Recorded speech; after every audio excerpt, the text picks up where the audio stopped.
Amin. Kita bangkit berdiri, saudara, tetap kita akan membaca Mega Project Karakter Kristus hari Senin. Bapak Ibu boleh ulangi saya. Mega Project Karakter Kristus hari Senin. Mega Project Karakter Kristus hari Senin. Lemah lembut, menghambakan menghambakan diri, damai, sukacita. Lemah lembut, menghambakan diri, damai, sukacita. Sekali lagi, lemah lembut, menghambakan diri, damai, sukacita. Tepuk tangan bagi Tuhan. Silahkan duduk, puji Tuhan. Shalom Bapak Ibu. Baik, kita akan bersama-sama belajar firman Tuhan seri yang kedua, yaitu berbicara hati yang terbelenggu, saudara. Yang terambil dalam Amsal pasal 4 ayat 23, saya udah pernah terangkan ini, kenapa saudara dan saya harus menjaga hati dengan segala kewaspadaan. Bukan dengan kewaspadaan yang biasa, bukan dengan kewaspadaan yang ordinary saudara, tapi kewaspadaan yang selalu, yang segala, yang concern. Kenapa saudara? Karena hati adalah sumber kehidupan manusia.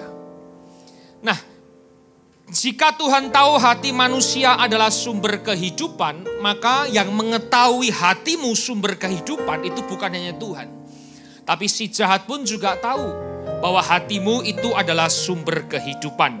Maka si jahat akan mencari sumbernya untuk dibelenggu, yaitu hati manusia. Ini saya pernah jabarkan ya, seri pertama saudara, ada beberapa hal. Bicara tangan, kaki, mulut, mata, telinga, air mata, waktu tidak pernah dibelenggu sama si jahat. Karena si jahat tahu ini bukan sumber hidupmu. Maka dia akan mencengkram sumber hidupmu, itu adalah hati manusia. Dia tidak pernah cengkram waktu saudara, tidak pernah cengkram tangan saudara, tidak pernah cengkram kaki saudara, talenta saudara. Dibiarkan beribadah, dibiarkan memuji Tuhan, dibiarkan melayani Tuhan. Tapi dia tahu bahwa hatinya itu pasti akan dibelenggu sama si jahat. Baik, kita akan masuk saudara seri yang kedua, yaitu adalah hati yang terbelenggu oleh ketakutan atau kekhawatiran saudara. Yang terambil dalam Matius pasal yang ke-6 ayat yang ke-25 sampai 32. Matius pasal yang ke-6 ayat yang ke-25 sampai yang ke-32, saudaraku. Demikian firman Tuhan berbicara, saudara.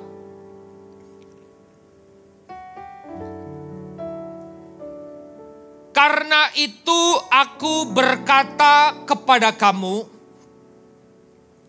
janganlah khawatir akan hidupmu.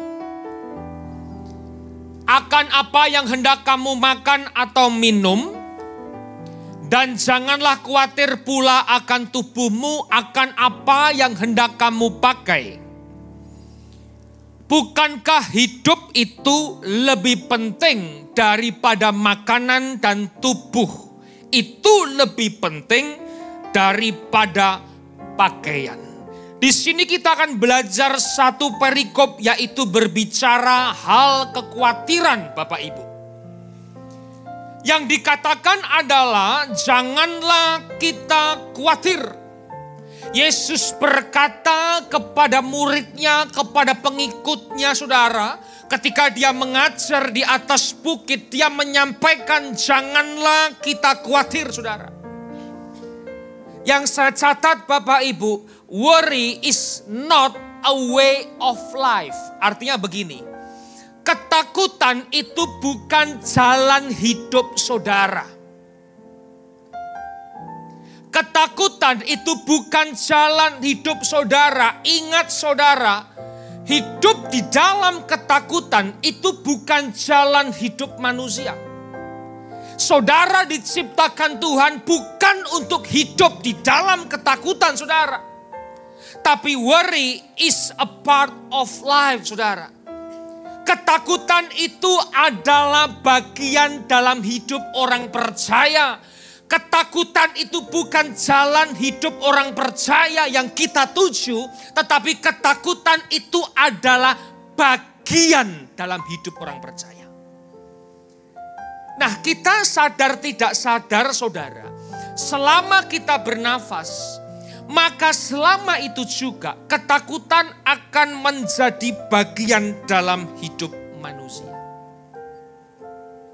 Sadar tidak sadar, ketakutan, kekhawatiran saudara, itu akan menjadi bagian hidup manusia. Saudara mau dilahirkan dari bayi sampai mau dipanggil Tuhan pulang, ketakutan itu akan selalu mengiringi langkah hidup manusia. Gereja ketika didirikan, sebelum didirikan sampai nanti Tuhan datang menjemput gerejanya, ketakutan itu akan menjadi bagian dalam hidup manusia. Tapi ingat, ketakutan bukan jalan hidup manusia. Berapa banyak orang hari ini mengakui ketakutan itu jalan hidupnya. Berapa banyak orang hari ini saudara tidak sadar dia sudah berjalan di dalam jalan kekhawatiran. Dikit-dikit takut. Dari bangun tidur sampai mau tidur takut. Mimpi pun juga takut saudara. Ngelindur pun takut juga saudara. Saya punya teman. Pilgrim dari Israel. Waktu mimpi, waktu tidur saudara. Saya belum tidur. Tahu-tahu dia tuh modelnya model berantem saudara. Tapi tidur. Pak, pak, pak, pak, pak. Hamba Tuhan di base. Saya bilang, hei bangun kamu. Ngapa be? Apa be? Kamu mau pukul saya loh saudara. Wah aku nih mimpi be. Berantem sama setan. Waduh. Ya kalau kamu berantem sama setan kamu sendiri aja lah. Jangan ngajak saya saudara. Mau tidur, mau bangun tidur, mau hari-hari. Orang Kristen banyak yang hidup di jalan ketakutan. Apakah tujuan Tuhan menciptakan Anda untuk Anda hidup dalam ketakutan? Tidak saudara. Tapi kenapa hari ini orang Kristen hidup di jalan ketakutan? Nah itu dia. Maka hari ini saudara kita harus belajar. Jadi jangan berharap tidak punya ketakutan. Karena kehidupan beriringan dengan ketakutan seperti lalang di antara gandum. Jangan kita berdoa supaya kita tidak punya ketakutan saudara. Jangan kita berdoa supaya kita hilang kekhawatiran. Karena itu adalah bagian hidupmu. Sampai kapan engkau hidup, maka ketakutan itu menjadi bagian hidupmu. Kalau tidak punya mau rasa takut, lebih baik doa minta sama Tuhan supaya Tuhan jangan beri nafas sama saudara. Saudara, itu beriringan. Anda mau hidup dalam ekonomi sekarang itu juga pasti takut, saudara. Anda mau hidup dalam kesehatan sekarang juga pasti takut, saudara.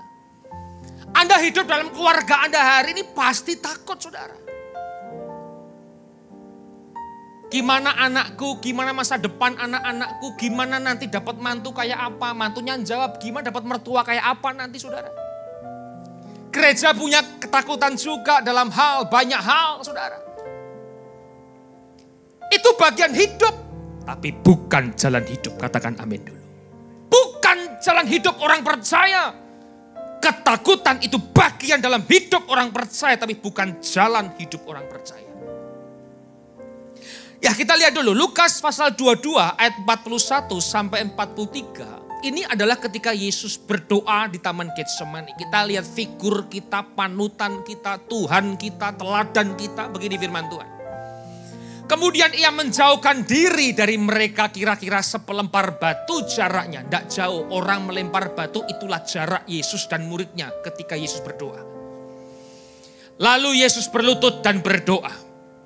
Katanya, ya Bapakku, jikalau engkau mau ambillah cawan ini daripadaku. Tetapi bukanlah kehendakku, melainkan kehendakmulah yang terjadi. Maka seorang malaikat dari langit menampakkan diri kepada Yesus untuk memberi kekuatan kepada Yesus. Saudara jangan tafsirkan Tuhan kita Tuhan yang penakut. Ketika dia menjadi manusia, dia 100% Tuhan, dia 100% manusia. Yang mengalami ketakutan itu bukan ketuhanannya, tapi kemanusiaannya. Dibedakan. Yang mengalami kelaparan ketika 40 hari berpuasa bukan ketuhanannya. Tuhan tidak bisa lapar karena dia roh, saudara. Tapi kemanusiaannya itulah yang lapar. Yang mengalami kesakitan ketika tersiksa, duri di kepalanya, lambung yang berlubang, tangan yang ditusuk paku, itu bukan ketuhanannya, tapi kemanusiaannya yang mengalami kesakitan, saudara. Nah, hari ini saudara, ketakutan itu selalu ada, tetapi jangan hidup dibelenggu oleh ketakutan. Ketakutan itu bagian hidup orang Kristen. Tapi jangan kita hari ini dibelenggu oleh ketakutan. Contoh Yesus yang sempurna. Dia mengajarkan kita untuk tidak hidup di dalam ketakutan. Ketika dia berdoa, saudara, ketika dia takut, saudara, dia memberikan contohnya bahwa hari ini jangan kita pernah takut lagi. Kita lihat lagi Bapak Ibu, ayat 26 dalam Matius pasal yang ke-6, kita teruskan dulu. Pandanglah burung-burung di langit yang tidak menabur dan tidak menuai dan tidak mengumpulkan bekal dalam lumbung, namun diberi makan oleh Bapamu yang di surga. Bukankah kamu jauh melebihi burung-burung itu? Siapakah di antara kamu yang karena kekhawatirannya, yang hidup dibelenggu oleh kecemasan, ketakutan, saudara, dapat menambahkan sehasta saja pada jalan hidupnya? Dan mengapa kamu khawatir akan pakaian? Perhatikanlah bunga bakung di ladang yang tumbuh tanpa bekerja dan tanpa memintal. Saudara, ketika saya duduk, saya renungkan baik-baik, saudara. Orang yang hidupnya dalam kekhawatiran atau ketakutan, saya catat begini, gak ada gunanya. Saudara yang hidupnya dibelenggu oleh ketakutan, itu tidak bisa menghasilkan apa-apa. Hasil apa yang kita hasilkan ketika Anda hidup dalam ketakutan? Ketika Anda hidup dalam ketakutan, itu sebenarnya tidak ada untungnya. Untungnya apa coba saudara? Anda cemas, Anda khawatir, Anda khawatirnya berlebihan, hidup dalam ketakutan, apa untungnya? Saya renungkan, kalau kita hidup di dalam kekhawatiran, itu tidak pernah bisa menyelesaikan masalah hidup. Tidak pernah bisa. Sakit, divonis dokter, Anda khawatir, Anda cemas, Anda hidup dalam ketakutan. Apakah sembuh? Belum tentu, saudara. Dan tidak ada untungnya. Kalau kita orang Kristen hidup di dalam ketakutan. Tidak ada gunanya, tidak ada untungnya. Coba pikir baik-baik. Untungnya apa? Menghasilkan apa? Fungsinya apa? Menyelesaikan masalah enggak? Setahu saya tidak ada, saudara. Bahkan dicatat 2 Timotius 1 ayat yang ke-7. Begini firman Tuhan. Sebab Allah memberikan kepada kita bukan roh ketakutan, melainkan roh yang membangkitkan kekuatan, kasih dan ketertiban. Di terjemahan Saudara Indonesia bilang begini. Karena Allah memberikan rohnya yang memampukan kita untuk hidup dengan kuasa, kasih, dan penguasaan diri. Ketika Roh Allah memimpin hidup kita, kita tidak perlu takut. Maka hari ini saudara, selama ada pimpinan Tuhan, kita tidak perlu hidup di dalam ketakutan. Ada amin. Yesus ajarkan selama ada Bapakku yang di sorga, aku tidak akan pernah takut lagi. Selama ada pimpinan Tuhan, sebenarnya hidup Anda dan saya tidak perlu hidup di dalam ketakutan. Selama ada pimpinan Tuhan, sebenarnya kita tidak usah hidup di dalam yang namanya kecemasan. Roma 8:15 bilang begini, sebab kamu tidak menerima roh perbudakan yang membuat kamu menjadi takut lagi. Dulu takut, dulu cemas, dulu khawatir saudara. Tetapi setelah kita menerima roh yang menjadikan kamu anak Allah saudara. Oleh roh itu kita berseru, ya Bapa, ya Aba, kita tidak hidup dalam ketakutan lagi. Maka bila engkau tak besertaku, ku tak mau berjalan. Ku perlu Tuhan pimpin langkahku dengan kasih karunia-Mu. Jangan cuma baca, ayo nyanyi bareng-bareng. Bila engkau tak besertaku, ku tak mau berjalan. Ku perlu Tuhan pimpin langkahku dengan kasih karunia-Mu. Pimpin langkahku setiap waktu, berjalan dalam Roh-Mu, nyatakan Tuhan kemuliaan-Mu, dan berjalanlah denganku. Lagi saudara bersama-sama kata, bila engkau tak besertaku,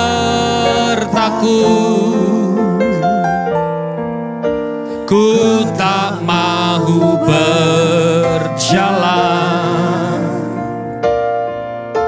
Ku perlu Tuhan pimpin langkahku dengan kasih karunia-Mu.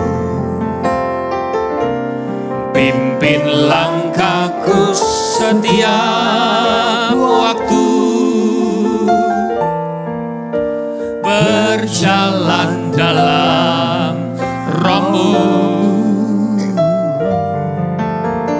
nyatakan Tuhan kemuliaan-Mu, dan berjalanlah denganku. Saking khawatirnya manusia, sampai Tuhan Yesus itu saudara membandingkan manusia dengan burung dan bunga di bakung.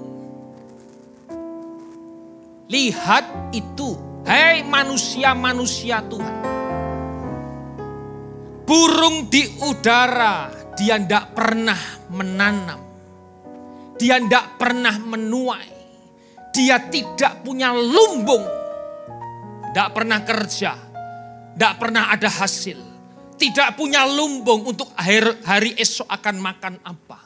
Burung di udara itu dipelihara Tuhan. Kecuali burung di rumah bapak-bapak itu dipelihara bapaknya saudara. Burung cucak rawo, burung murai batu, burung wambi, jalak bali, jalak ijo. Kok saya tahu? Karena saya juga pecinta burung. Saya di Solo itu kurang lebih punya 500 burung lebih saudara. Karena dari bapak saya itu suka pelihara burung. Jadi tiap hari saya suka itu lihat burung saudara. Ya bahkan rumah orang tua saya itu banyak burungnya. Nah saya punya teman, saya intermezzo sedikit. Orang Jakarta, pengusaha terkenal saudara. Perusahaan TBK Go Public, orang yang sangat kaya saudara. Senangnya burung. Burungnya sukanya murai batu. Di rumah setiap sudut dikasih burung murai batu. Saya mau ke kamar mandi, saya masuk WC-nya. Kamar mandi pun ada burung murai batu. Ini betul saudara. Diajak masuk kamarnya, saya lihat kamarnya pun di teras-teras itu banyak burung bercandal-candal saudara. Wah. Karena hobinya burung, dapur ada burung, garasi ada burung, teras ada burung, kantor semua tempat dikasih burung. Saya bilang berapa orang pelihara burung ini? Ada 4 orang laki-laki khusus pelihara burung di rumah saya. Waduh, ya namanya orang kaya bebas lah. Burung di udara, Tuhan pelihara. Tidak ada orang nanam, tidak ada burung yang menuai, tidak ada orang punya tabungan lumbung, tapi Tuhan pelihara. Apalagi lihat, bunga bakung di padang dia hiasi. Bunga bakung itu lily flower. Indah sekali saudara. Tidak ada orang nyiram, tidak ada orang pupuk, tidak ada orang yang merawat. Tidak ada orang yang motong-motong daunnya seperti bonsai, tidak ada saudara. Bunga bakung itu juga Tuhan pelihara. Apalagi saudara dan saya, saudara. Ini saya siapkan khotbah ini mau ambil foto anak saya. Anak saya sekarang yang kecil kan mau 1 tahun, saudara. Saya pikir duduk-duduk baik-baik, saudara. Firman Tuhan tidak pernah salah. Belajarlah seperti anak kecil. Anak saya bangun tidur. Dia habis mandi mau ke sekolah yang besar. Dia turun ke bawah, dia makan di meja makan. Dia tidak pernah mikir makannya apa, nyapinya gimana, masaknya berapa lama, tepungnya gimana, garamnya gimana. Yang penting meja makan ada makanan. Itu anak kecil. Pulang sekolah, dia cuci tangan saudara. Dia langsung ke meja makan, dia buka lauknya. Dia tidak mikir makan apa, dia tidak mikir gimana cara masaknya. Dan percayalah itu yang mikir mamahnya, bapaknya gak pernah mikir saudara. Dia tidur siang, dia ke atas saudara, dia bangun tidur, dia nyemil. Yang penting meja makan ada cemilan apa, ya pokoknya ada makanan. Anak kecil itu tidak pernah mikir apa. Yang penting waktunya makan, di meja makan ada makan saudara. Percayalah itu mama yang mikir. Papahnya mikir tagihan kartu kredit, tagihan rumah, tagihan belanja, tagihan shopping. Itu papahnya saudara. Saya pikir-pikir anak kecil enak hidupnya ya. Dulu saya begitu juga. Bangun tidur, mandi, makan. Pulang sekolah, makan lagi. Tidur, nyemil. Malam mau makan, makan lagi. Tidur lagi, besok gitu lagi. Ayat 29 kita belajar. Namun aku berkata kepadamu, Salomo dalam segala kemegahannya. Siapa Salomo? Raja yang hebat. Raja yang berhikmat. Orang dipakai Tuhan. Hikmatnya melebihi siapapun. Kekayaannya melebihi siapapun saudara. Di dalam kemegahan Salomo pun. Itu tidak berpakaian seindah salah satu dari bunga itu. Artinya begini. Bunga bakung lily flower di padang Tuhan hiasi. Satu bunga saja Salomo yang megah itu kalah dengan satu bunga saja saudara. Padang bunganya banyak. Diambil satu bunga dibandingkan dengan Salomo yang penuh dengan kemegahannya. Salomo gak ada apa-apanya Salomo itu. Satu bunga saja. Jadi jika demikian Allah mendandani rumput di ladang yang hari ini ada dan besok dibuang ke dalam api. Tidakkah ia akan terlebih lagi mendandani kamu hai orang yang kurang percaya? Saudara, tanpa pimpinan kuasa Tuhan kita manusia bukan siapa-siapa. Satu bunga bakung tidak bisa mengalahkan yang namanya kemegahan Salomo saudara. Kalah sama satu bunga bakung. Apalagi saudara dan saya. Satu bunga saja. Kemegahan Salomo tidak bisa mengalahkan bunga bakung yang Tuhan dandani. Makanya kalau bukan pimpinan Tuhan. Kita bukan siapa-siapa. Ada amin saudara? Di PCW tidak ada di sini. Di luar banyak. Tapi yang di luar datang pagi semua di sini saudara. Haleluya, haleluya. Hidup dalam kekhawatiran dikatakan apa saudara? Hai kamu orang yang kurang percaya. Bukan tidak percaya saudara. Firman-Nya datang kepada orang percaya. Itu Anda dan saya. Tapi sayangnya kita orang percaya. Kita orang yang kurang percaya. Makanya orang yang hidup dalam kekhawatiran, dia percaya, dia berdoa, dia memuji Tuhan, dia dengar firman Tuhan saudara. Tapi dia kurang percaya sama Tuhannya. Maka jangan jadi orang percaya yang kurang percaya. Saudara jangan jadi orang percaya yang kurang percaya. Jadi orang percaya yang lebih percaya. Lebih percaya dan lebih percaya. Masa kalah sama lagu sekolah minggu saudara? Makanya kadang-kadang perlu kembali ke sekolah minggu sedikit-sedikit. Lagunya bilang begini. Jangan kamu khawatir. Yang tahu nyanyi semua? Burung di udara dia pelihara. Jangan kamu khawatir. Bunga di padang dia hiasi. Jangan kamu khawatir. Apa yang kau makan, minum, pakai. Jangan kamu khawatir. Bapa di surga memelihara. Jangan khawatir saudara. Ayat 31. Sebab itu janganlah kamu khawatir dan berkata, apakah yang akan kami makan, apakah yang akan kami minum, apakah yang akan kami pakai. Semua itu dicari bangsa-bangsa yang tidak mengenal Allah. Akan tetapi Bapamu yang di surga tahu bahwa kamu memerlukan semuanya itu. Kalau kita hidup di dalam kekhawatiran, saudara dibelenggu oleh kekhawatiran, maka saya mau katakan saudara tidak kenal Tuhan Yesus. Maaf saudara. Kalau Anda hidup di dalam kekhawatiran, Anda tidak kenal Tuhanmu.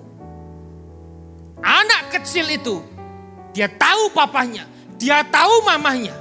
Pasti kasih yang terbaik bagi dia. Dia kenal mamanya. Oh jam 7 makan, jam 1 makan, jam 6 makan. Saudara kalau hidup dalam kekhawatiran, saudara belum kenal Tuhan Yesus. Dan maaf, saudara bikin malu Tuhan. Ketemu orang ngomongnya keluh kesah.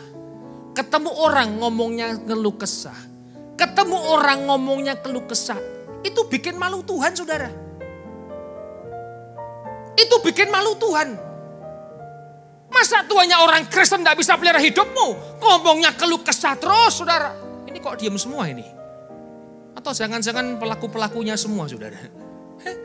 Ketemu orang sambat, ketemu orang ngeluh gimana iya sepi, gimana sepi. Saudara kalau mau saya keluhkan hidup saya, waduh bisa berbuku-buku serinya. Gereja juga punya masalah banyak saudara. Tapi gereja tidak boleh bicara keluh kesah. Pendeta, gembala, engkau ingat, engkau pemimpin jemaatmu, jangan bicara keluh kesah. Bikin malu Tuhan. Saudara tidak boleh bikin malu Tuhan. Tuhan yang saya kenal, yang saya sembah, itu tidak pernah bikin malu saya. Tetapi kenapa kerap kali kita bikin malu Tuhan? Anda belum kenal Tuhan saudara, bikin malu. Makanya kalau orang Kristen ketemu orang Kristen, sudah jangan banyak keluh kesah. Ketemu ngomong yang baik, ngomong yang dahsyat saudara. Ngomong firman Tuhan, nyemangati orang. Jangan keluh, iya usaha begini, penyakit begini, gereja begini. Tidak perlu. Bikin malu Tuhan saudara. Makanya sikap kita jaga baik-baik. Mau sepi, ya mau susah, tetap senyum. Jangan keluh kesah.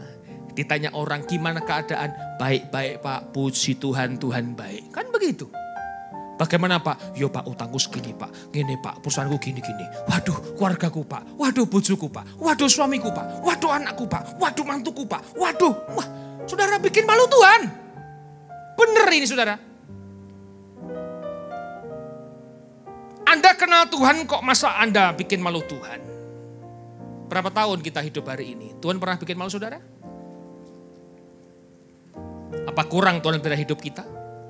Ya kadang-kadang kurang, ya pas-pasan, ya bersyukur saudara. Bisa makan juga, bisa hidup juga, dipelihara Tuhan. Makanya jangan kita ini seperti bangsa-bangsa yang tidak mengenal Tuhan. Saudara bikin malu Tuhan. Saya tutup dengan kesaksian. 3 Januari 2025 saudara, saya janji menemani sahabat saya. Sahabat saya seorang pengusaha di Solo, terkena batu ginjal. Bulan 7 dia ke Singapura, dokter vonis mesti operasi, harus di laser. Dia takut, dia khawatir saudara. Dia ketemu saya seminggu sekali 2 kali lah, pasti ketemu saudara. Bukan jemaat base, dia gereja lain. Akhirnya saya ketemu, saya bilang begini, kamu nih kalau ketemu ngomongnya takut, cemas, khawatir aja. Saya bilang begini, kamu operasi, saya temani. Nah, saya bernasar, itu bulan 7, 2024. Akhirnya di tanggal 28 Desember dia telepon saya, dia bilang begini, Koko, manggil saya Koko. Saya lebih muda, tapi tampak lebih tua. Tapi sekarang tampak muda lagi saudara. Saya ini diet, jaga makan Bapak Ibu, olahraga sehat, turun 24 kilo dalam 3-4 bulan. Jangan tanya resepnya apa, gimana makannya. Sudah jangan keluh kesah, mengucap syukur sama Tuhan. Saya berangkat. Saya janji, oke, saya temani. Padahal itu akhir tahun, awal tahun, saya janji sama istri juga, sama keluarga, kita jalan-jalan cepat aja lah dalam dekat-dekat kota Solo. Saya pulang, saya bilang istri, Mah, seorang pendeta itu dipegang mulutnya. Saya sudah berjanji sama teman saya itu. Tanggal 3 aku harus berangkat Singapura, saya harus temani dia. Antara dua, istri saya marah atau istri saya dukung saya. Makanya Tuhan tidak pernah salahkan, tidak pernah salah milihkan saya jodoh saudara. Dia bilang begini, berangkat toh. Haleluya. Wah istri luar biasa. Makanya yang belum nikah doa supaya jangan salah pilih pasangan hidup. Dengar baik-baik. Berangkat toh. Thank you. Yes! Karena pendeta udah janji. Makanya pendeta hati-hati. Kalau bernasar tepati. Jangan cuma asal ngomong gak mau tepati saudara. Saya berangkat ke Singapura. Pagi saya terbang. Dia jam 9 operasi. Saya jam 8 terbang dari Surabaya saudara. Dia telepon. Koko, saya mau masuk ruang operasi. Doakan saya. Pasti saya doakan. Karena doaku lebih manjur. Lu kok bisa? Dia tanya begitu. Ketika kamu operasi, aku di atas awan 33.000 kaki. Aku lebih dekat sama Tuhan Koko. Kamu jauh di bawah saya. Saudara, saya landing Singapura, saya temani. Dia belum selesai operasi. Saya masuk kamarnya saudara. Saya tunggu dia keluar ruang operasi. Dia keluar. Woi Koko, sudah ayo. Mau makan apa? Sehat toh? Sehat. 2 jam dokternya masuk. Bawa surat laporan. Mister, ya teman saya lah. Batu ginjalmu hilang. Dia tanya, kenapa bisa dok? Saudara, tanggal 31 Desember, dia MRI, dia USG di Rumah Sakit Mount Elizabeth Singapura. Rumah Sakit Mount I, itu ada 19 batu saudara. Tanggal 3 Januari operasi hilang. Saya bilang sama teman saya, Tuhan pelihara hidupmu. Kamu sembuh, langsung saksi di gereja BES. Bukan jemaat saya. Kamu saksi. Minggu dia datang di BES Singapura, ada Bu Ivon tadi saya lihat. Dia datang teman saya sekeluarga saudara. Minggu depannya saya suruh saksi di atas mimbar. Dia bersaksi. Saya bilang sama teman saya, kamu tidak usah pindah gereja, tetap di gereja sana. Kalau kamu khotbah aku datang, terserah kamu. Aku udah tepati janjiku, tepati janjimu sekarang saudara. Pendetanya datang gembalanya ke gereja kita. Gereja besar saudara. Kita jemaat 300, dia jemaatnya sudah 1000 lebih. Datang ke tempat kita, duduk paling depan. Saya bilang, Pak maju Pak, Pak, depan Pak, ke depan Pak. Teman saya bilang begini, kamu tawari gembalaku dong, supaya khotbah di tempatmu. Tahu saya bilang apa? Kalau saya suruh dia khotbah di BES, saya takut saya juga disuruh khotbah di gereja dia juga. Kalau saya tidak mau ngajak orang khotbah di gereja BES, karena pasti kapan sekarang Pastor Andre khotbah di gereja saya bilang tidak bisa. Kalau hari Minggu sudah hukumnya mati saudara, tidak bisa di gereja lain saudara. Makanya saya diam. Pastor, kapan-kapan saya mau khotbah di tempat Pastor. Oh silakan Pastor. Tapi sorry ya Pastor, saya tidak bisa khotbah tempatnya Pastor hari Minggu. Kalau mau ya hari biasa. Oh iya. Nah sampai sekarang kalau saya di Solo setiap malam makan dinner 3 gembala 3 pendeta saudara. Jadi hoping semua gara-gara batu ginjal. Saudara, apa yang kita cemasi hari ini tidak usah khawatir berlebihan. Selama ada pimpinan Tuhan tidak usah takut. Ada amin saudara? Sudahlah, kesimpulan pada pagi hari ini, jaga hati sumber kehidupan, belenggu ketakutan atau kekhawatiran.